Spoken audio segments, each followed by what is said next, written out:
becker BK10, also known as the Crewman. It's been in the garage a few years, and why the hell haven't I talked about this knife? Let's take a look.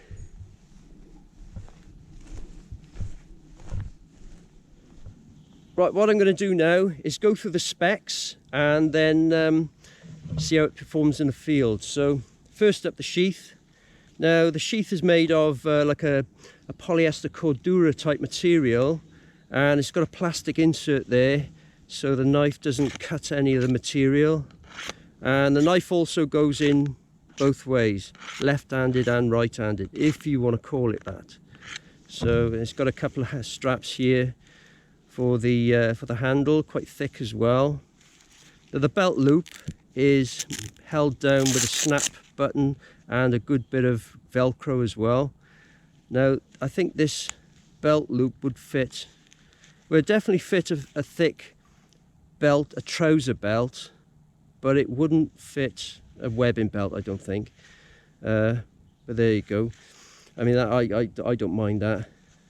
And then you got your little tag there with the company sort of name, like, and a bit of molly webbing going on down there. On the other side you've got your pocket for whatever you want to put in there, so that's fine, and a couple of holes on the bottom to tie to your leg or the rucksack or whatever you want to do with it. It's got a little hole under there, but I don't know what that hole's for. It might be for a bit of drainage, I'm not sure, but it doesn't show on the other side, so I'm not sure about that. Now the knife, right, let's get into the knife. Now the length of the blade is actually from the handle to the tip is 5¼ inches, but the length of the blade itself is 5½ inches, and the overall length is just a smidgen under 11 inches. Now the thickness of the blade is 4.77 millimeters, and the steel is 1095 crowvan carbon steel. Now it's got a clip point for ease of stabbing, whether it be in a combat situation or killing an animal in a trap or whatever, you know, an animal that may be attacking you, or levering out the wood, you know, to get bugs or something, whatever you want. But it's clipped so you can stab with the ease of stabbing. Right, it's a saber grind, and it's a 20-degree edge angle, which is pretty good. It's got a thumb ramp there, so that with a bit of grip, but that grip doesn't cut your skin or anything. It's fine, and it's quite comfortable actually. And you can't put your finger down like that because the blade goes all the way up like that, so you've got to hold it like that. It's a full tang right throughout, and it actually protrudes on the other side as well, so you could use that as some sort of pommel to bang something, whether it be nuts of some sort or the corner of a window in a car to get in or get out, or maybe in a combat situation as well. The hardness of the steel is 56 to 58 HRC, and the handle material is a very hard plastic, and it's called Zytel. Now we all know about plastic these days, it doesn't biodegrade, and I think these plastic handles are really good actually. You could bury this knife and then 1,000 years later it would still be the same really, it wouldn't biodegrade. And it'd be a bit rusty maybe, but you know, it'll still work, so that's fantastic, that is, in my eyes, that is. Right, the weight is overall actually is 0.5 kilograms, which is just over a pound, and it's got a little hole there for a lanyard, so you can put a bit of rope through and do all this business, whatever you want to do with it. And it's made in the USA, which is brilliant. Right, let's see what it's like in the field. And I forgot something, I always do.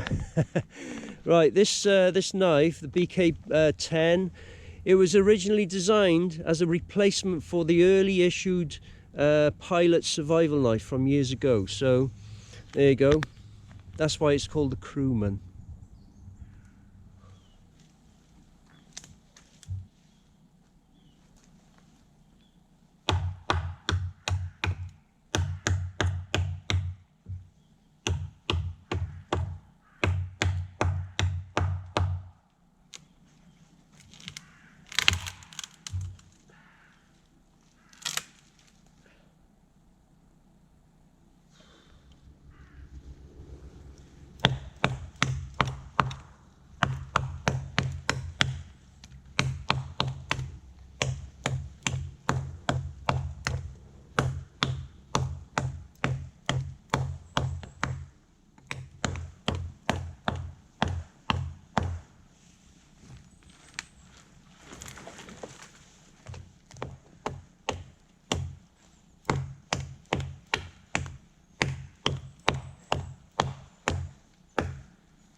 As you can see, it can chop, which is about, I think that's about 3 inches or something. So, but it's hard work because the length of the blade and the thickness of the blade. But it can chop because it's a high quality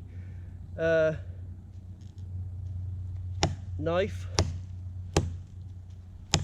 But ideally, you need some sort of saw with it, or maybe a machete or an axe. Okay, so it can cut, can chop. Right, let's see how it battens.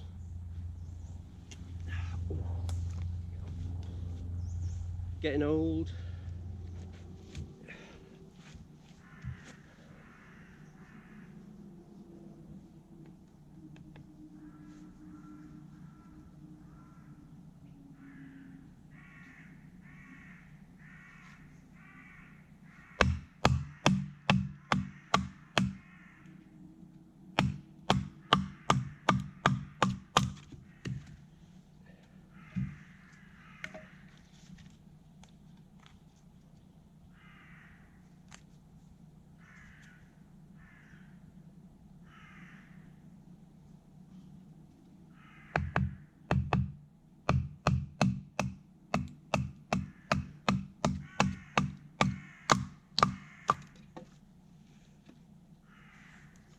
Yeah, that's fine. Right, feather sticks.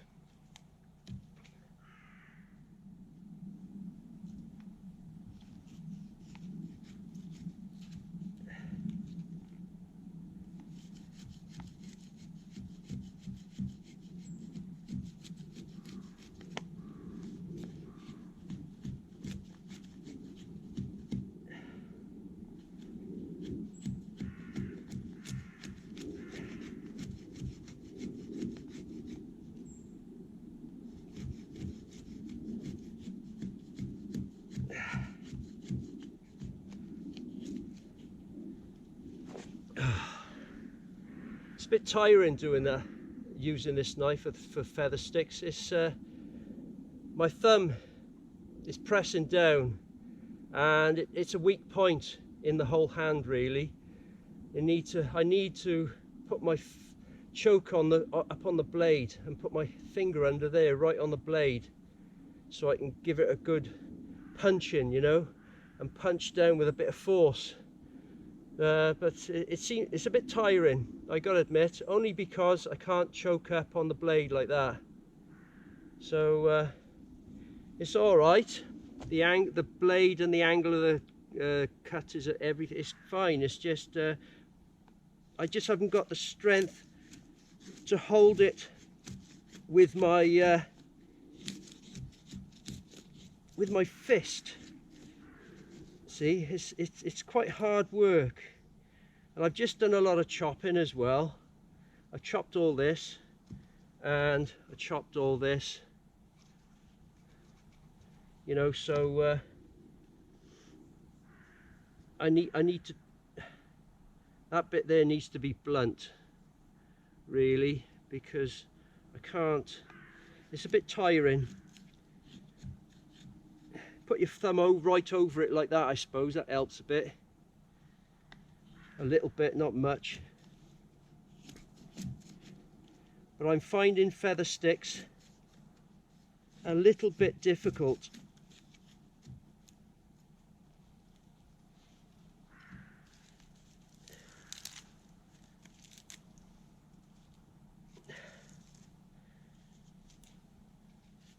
I'll try this other bit of wood.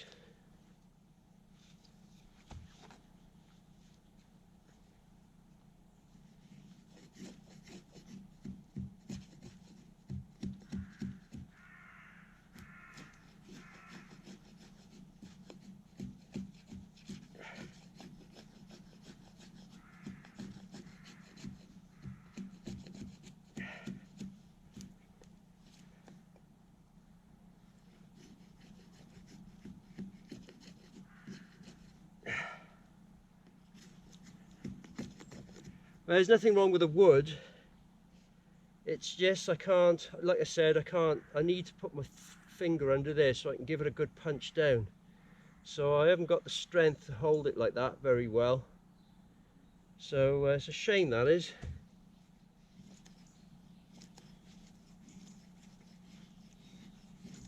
Oh, it's going now.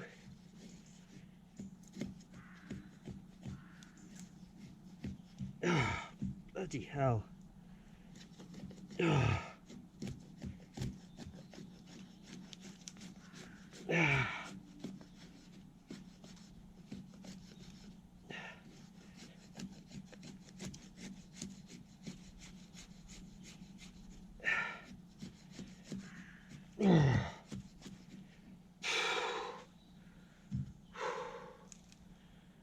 Feather sticks is a little bit difficult, especially after you've just been chopping wood. So it's a shame, that is, but you can get there, but it's not ideal. The angle of the blade is ideal, but like I said, I need to choke up on the blade like that so I can give it a good punch down. Up next, see if I can make a spark with this fire steel. So hold it really good.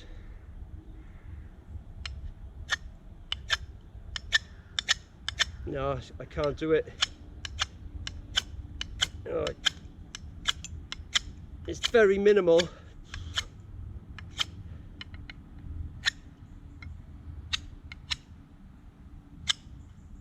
No, it's not very good. Okay, I'll try it on the ground.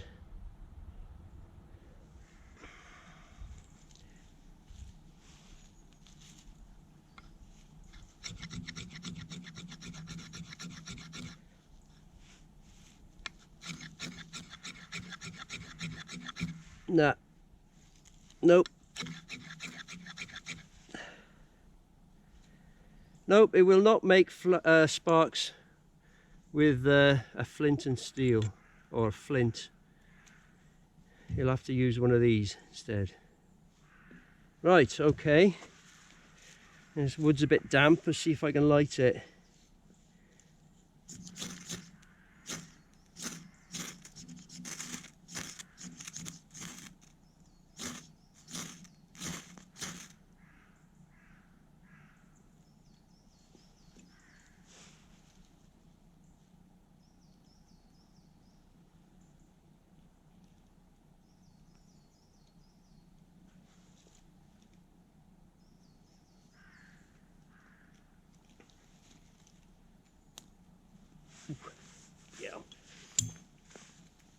There you go.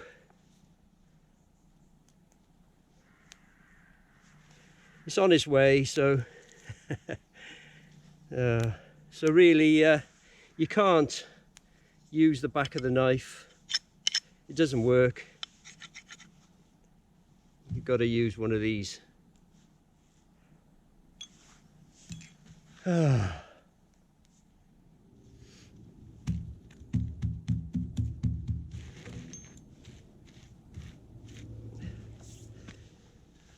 Okay, final verdict. I'll start off with a sheath. Pros and cons. There is no cons really, except, well, it's made in China and regular knife users will upgrade to a better one eventually. But other than that, there's no cons. Pros, yeah, it does everything it says on the tin really. It's fine, there's nothing wrong with it. And I'll just show that it doesn't fall out when it's clipped in. There you go. That isn't gonna come out. Rattles a bit, but it's fine. I'm not bothered about that. So that's the sheath. It's fine, there's nothing wrong with it. The knife, right, okay. The pros. It's a good solid knife, it's not going to fall apart. It's a nice design and it feels good in the hand, and the smooth plastic is not going to give you any blisters or anything like that. It's not going to slip out, so it's all fine. It's a good solid knife. It'll last a lifetime, I think. So yeah, it's good. But the cons, it doesn't make sparks with the feathers, with the ferro rod, and well, it's been in the garage for about 3 years, so these little rivets have gone a bit rusty, but they're still solid, they're fine. And also that bit of the blade needs to be cut out and put flat really, because when I was doing the feather sticks I needed to choke up on the blade like that so I can punch down with all my the strength in my hand and arm, rather than just the hand itself and the thumb. Because all the wood you've seen today I chopped with this knife. I didn't use any saws or anything, and I suppose that could be another con, because the lightness and the thinness of the blade, it won't break or anything, but it's too light, too thin to chop wood really. It'll tire you out. It can be done, but it'll tire you out.